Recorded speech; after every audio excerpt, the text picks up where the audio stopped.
So hello everyone, welcome to Coding Terminal. आज हमारा day 6 है डीएसए 75 डेज सीरीज का, और इस सीरीज में हम वो सारे प्रॉब्लम डिस्कस कर रहे हैं जो कि इंटरव्यू पर्सपेक्टिव से बहुत ज़्यादा इंपॉर्टेंट है। तो ऐसा ही आज एक और प्रॉब्लम सॉल्व करेंगे। एक बार चेक कर लेते हैं किस किस कंपनी में पूछा गया है। तो आप देख सकते हैं ये सारी कंपनीज में ये प्रॉब्लम पूछा गया है। ओके, तो एक बार प्रॉब्लम डिस्कस कर लेते हैं। प्रॉब्लम का नाम है जंप गेम। तो इस प्रॉब्लम में बेसिकली हमको एक एरे गिवन है और we are initially at this index and we are given के इस इंडेक्स से हम आगे मूव करना है। किस तरीके से जंप कर सकते हैं? अगर इस इंडेक्स पर वैल्यू 2 है तो दिस मीन्स कि हम यहाँ से 2 कदम मूव कर सकते हैं, या तो यहाँ मूव कर सकते हैं या फिर यहाँ पर। और हम अगर यहाँ पर आ जाते हैं तो यहाँ से 3 से 1 पे मूव कर सकते हैं। 3 वैल्यू यानी 3 जंप्स कर सकते हैं इस इंडेक्स से। तो या तो 1 पे मूव कर सकते हैं, या इस 1 पे मूव कर सकते हैं, या फिर लास्ट इंडेक्स पे मूव कर सकते हैं। तो बेसिकली हमको बताना ये है एट दी एंड, क्या हम इस n-1 इंडेक्स पर कैसे भी पहुंच सकते हैं। अगर पहुंच सकते हैं तो हमको लास्ट में रिटर्न करना है ट्रू। इस केस में yes we can reach to this index, तो हम रिटर्न कर देंगे ट्रू। एक बार प्रॉब्लम और अच्छे से समझते हैं हम। मैं वाइट बोर्ड ओपन कर लेता हूँ। ओके, लेट्स सपोज हमको ये एग्जांपल गिवन होता है, ये एरे गिवन है। तो इस पोजीशन पे इनिशियली हम इंडेक्स 0 पर होंगे, इंडेक्स 0 पर होंगे हम इनिशियली। तो इस इंडेक्स से हम या तो यहाँ पर मूव कर सकते हैं, क्योंकि वैल्यू 3 है तो 3 कदम मैक्सिमम मूव कर सकते हैं। तो या तो 1 कदम मूव करके यहाँ आ जाए, या फिर 2 कदम मूव करके यहाँ पर, या फिर 3 कदम मूव कर यहाँ पर। अब इस इंडेक्स से चेक करते हैं कहाँ तक जा सकते हैं। अगर हम यहाँ पे मूव करते हैं तो यहाँ से यहाँ मूव किया जा सकता है, या 2 कदम लेकर यहाँ पर मूव कर सकते हैं। अगर हम फर्स्ट इंडेक्स पर मूव करते हैं तो फर्स्ट इंडेक्स से मैक्सिमम आप यहाँ पर मूव कर सकते हैं। और आप तीनों ही केस में देख रहे होंगे कि 0 से आगे नहीं कर सकते मूव। और अगर आप 0 वैल्यू पे पहुंच जाते हैं तो आप यहाँ से 0 कदम मूव कर सकते हैं, यानी आगे बढ़ ही नहीं सकते। तो इस केस में हम रिटर्न करेंगे फॉल्स, क्योंकि हम इस इंडेक्स पर नहीं पहुंच सकते। मुझे लगता है आपको समझ में आ गया होगा। एक और एग्जांपल डिस्कस करते हैं। इस एग्जांपल में हम देखते हैं, देखिए तो बेसिकली हम थोड़ा सा सोचते हैं किस तरीके से ये प्रॉब्लम सॉल्व कर सकते हैं। लेट्स सपोज एक वेरिएबल हम मेंटेन करते हैं जिसका नाम है रीचेबल, जो हमको ये बताएगा कि पर्टिकुलर इंडेक्स पर हम पहुंच सकते हैं कि नहीं। रीचेबल की इनिशियल वैल्यू क्या होगी? 0। इनिशियली हमको पता है कि हम 0 पोजीशन पर हैं, तो हम अगर रीचेबल को 0 इनिशियलाइज कर देते हैं और हम ith इंडेक्स पर पहुंचकर चेक करेंगे, इनिशियली चेक करेंगे क्या हम इस इंडेक्स पर जहां पर हम चेक कर रहे हैं वहां पर पहुंच सकते हैं कि नहीं। अगर हम eight the and let's suppose अगर हम यहां पर चेक करते हैं इस इंडेक्स पर कि इस इंडेक्स पर पहुंच सकते हैं किसी भी तरीके से, इस केस में आंसर मिलता है कि ये इंडेक्स रीचेबल है ही नहीं। तो इस एग्जाम्पल हम देखते हैं। देखिए इनिशियली हम इस पोजीशन पर हैं और यहाँ पर वैल्यू 3 है, और i की वैल्यू क्या है? यहाँ पर i की वैल्यू है, इनिशियली i की वैल्यू 0 है, और एरे ऑफ i की वैल्यू 3 है।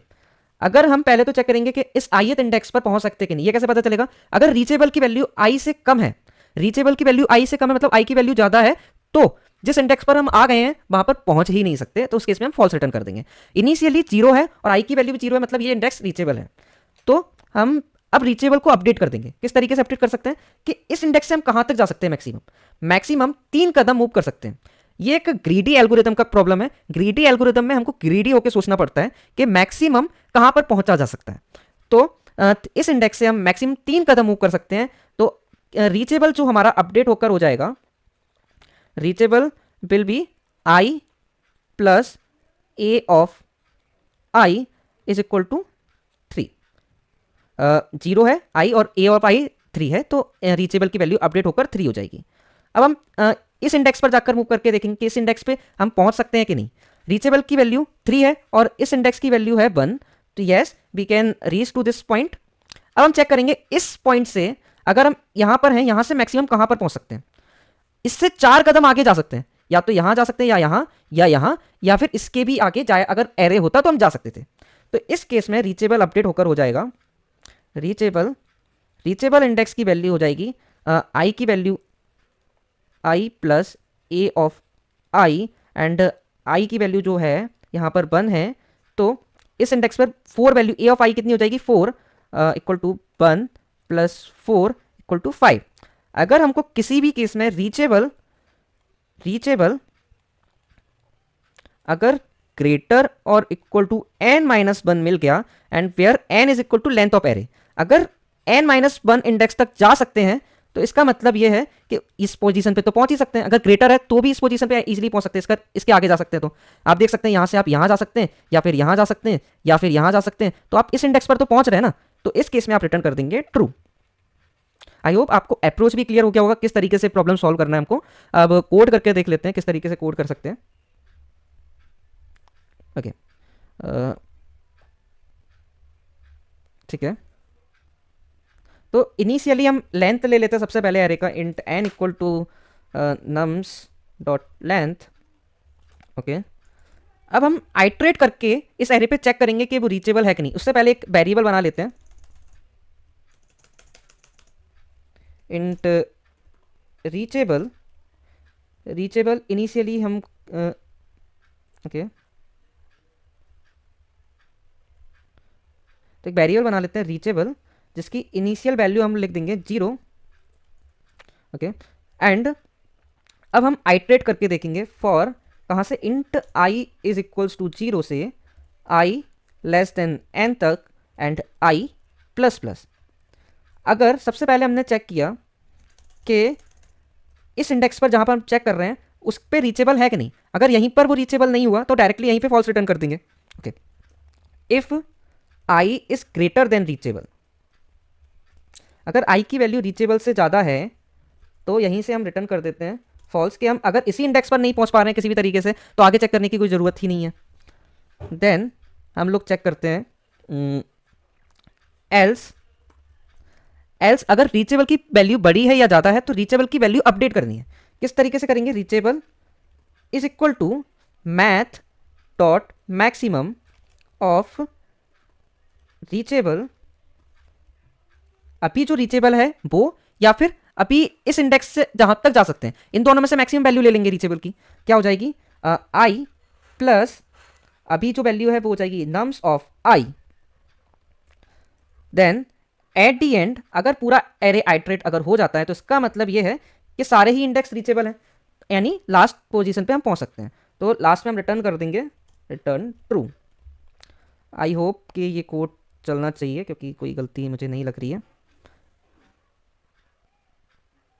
ओके, कोड रन हो गया है, सबमिट भी कर लेते हैं। हाँ, कोड हमारा सबमिट भी हो चुका है।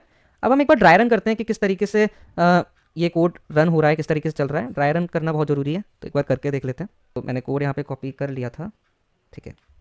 तो इस एग्जांपल को देखते हैं हम। इस एग्जांपल में तो पहले हम एक वेरिएबल n इनिशियलाइज करेंगे, रीचेबल इनिशियलाइज करेंगे। n क्या है, nums dot length.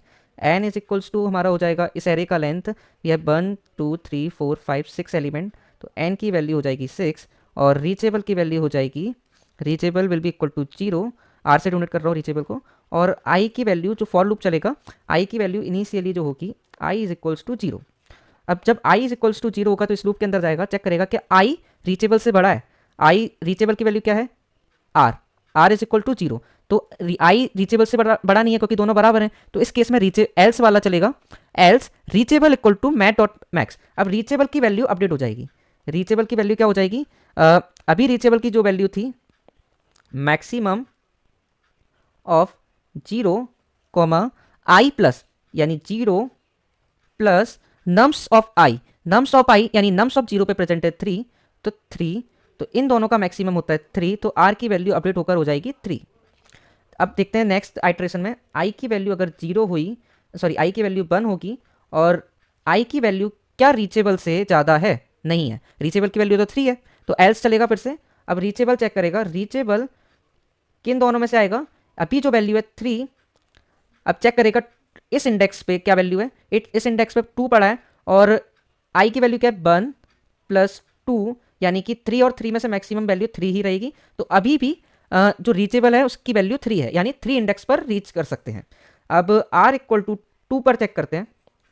r equal to 2 पे फिर से चेक किया, क्या 2 ग्रेटर देन है 3 से, नहीं है, तो इस केस में भी हमारा रीचेबल जो हो जाएगा वो अपडेट होगा, वो हो जाएगा मैक्स ऑफ जो अभी रीचेबल है प्लस कॉमा अभी जो इंडेक्स है प्लस उस इंडेक्स पर जो वैल्यू है, इस इंडेक्स पर अभी हम, तो इस इंडेक्स पर 1 पड़ा है, तो 3,3 में से मैक्सिमम अभी भी 3 रहेगा, यानी अभी भी रीचेबल इंडेक्स ये वाला है। तो अब हम r इक्वल टू 3 करके देख लेते हैं।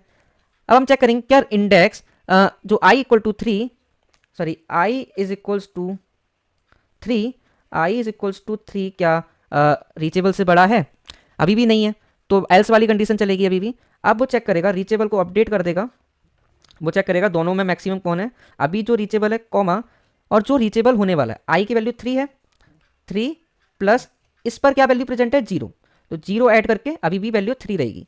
अब वो नेक्स्ट इंडेक्स पर जब मूव करेगा, अभी इस इंडेक्स पर है, अब इस इंडेक्स पर जब मूव करेगा तो आई की वैल्यू हो जाएगी I is equals to 4 and we have reachable equal to 3, here I is greater than reachable, यानी कि हम उस इंडेक्स पर पहुंच चुके हैं जहां पर हम रीच कर ही नहीं सकते। तो इस केस में इफ कंडीशन चलेगी और यहां से वो रिटर्न कर देगा रिटर्न फॉल्स। तो एक बार हम सेकेंड एग्जाम्पल को ड्राई रन करके देख लेते हैं, उससे पहले मैं ये स्क्रीन क्लियर कर देता हूँ।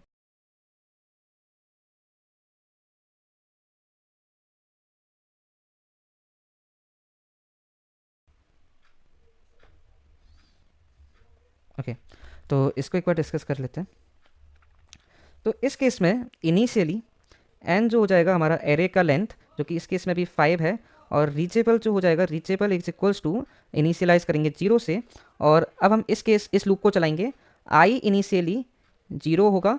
अब इस केस में हम चेक करेंगे क्या आई ग्रेटर देन रीचेबल है, आई और आर की वैल्यू, अभी रीचेबल की वैल्यू 0 है, आई की वैल्यू 0 है, तो ये केस नहीं चलेगा, एल्स वाला केस चलेगा।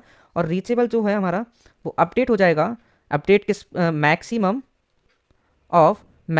ऑफ अभी जो रीचेबल की वैल्यू यानी 0, कॉमा अब इस इंडेक्स से कहाँ पर पहुँच सकता है वो, इस इंडेक्स से मैक्सिमम अभी आई की वैल्यू 0 होगी, 0 प्लस 3 इंडेक्स तक पहुँच सकता है, 1 2 3, यानी इस इंडेक्स तक पहुँच सकता है। तो अभी मैक्सिमम वैल्यू जो हो जाएगी वो 0,3, यानी r इज इक्वल टू 3। अब i इज इक्वल टू 1 पर चेक करेगा, i इज इक्वल टू 1 पर क्या रीचेबल i से छोटा है, नहीं है, अभी भी एल्स केस चलेगा, एल्स केस चलेगा, तो रीचेबल की वैल्यू हम अपडेट करने की कोशिश करेंगे। अब रीचेबल की वैल्यू मैक्सिमम, अभी जो रीचेबल है, अभी क्या रीचेबल है 3, कॉमा इस पोजीशन से कहाँ पर जाया जा सकता है, i की वैल्यू 1 है, 1 प्लस 4 यानी 5 पोजीशन तक जाया जा सकता है। तो इस केस में रीचेबल की वैल्यू अपडेट होकर 5 हो जाएगी। अब i इज इक्वल टू 2 के लिए चलेंगे, तो i इज इक्वल टू 2 पर जाकर देखा, i इज इक्वल टू 2 पर 1 पड़ा हुआ है, पहले तो ये कैसे चेक होगा कि क्या i ग्रेटर है रीचेबल से, नहीं है, तो अब रीचेबल ट्राई करेगा अपडेट होने का, किन दो वैल्यूज में 5, कॉमा इस सेकेंड इंडेक्स से एक कदम मूव कर सकता है, यानी 2 प्लस 1 3 पर जा सकता है, तो अभी भी मैक्सिमम वैल्यू 5 ही रहेगी। आपको समझ आ रहा होगा क्यों हम मैक्सिमम ले रहे हैं, हो सकता है पहले वाले इंडेक्स से ज़्यादा दूर जाया जा सकता हो, इसलिए हम मैक्सिमम ले रहे हैं। तो इस केस में रीचेबल अपडेट सेम ही रहेगा, 5 ही रहेगा। और नेक्स्ट केस में i इज इक्वल टू 3 हो जाएगा, अभी भी i छोटा है रीचेबल से, तो एल्स केस चलेगा, ट्राई करेगा इसको अपडेट करने का, अभी रीचेबल की वैल्यू 5 है, और i इज इक्वल टू 3 से, यानी इस पोजीशन से कहीं पे भी नहीं जा सकता है, यानी कि i की वैल्यू सेम रहेगी, i प्लस 0 यानी 3, तो इस केस में भी वैल्यू रहेगी 5। अब i इज इक्वल टू 4 पर चेक करेंगे, i इज इक्वल टू 4 पर जाकर चेक करेगा क्या अभी इंडेक्स बड़ा है रीचेबल से, नहीं है, तो इस केस में भी रीचेबल, ये एल्स केस चलेगा, तो ये अपडेट करने का ट्राई करेगा, अभी जो वैल्यू है वो 5 है, और 4 इंडेक्स से, यानी इस इंडेक्स से कहाँ तक जाया जा सकता है, 4 कदम और आगे जाया सकता है, यानी 8 तक, तो अभी रीचेबल की वैल्यू अपडेट होकर 8 हो जाएगी।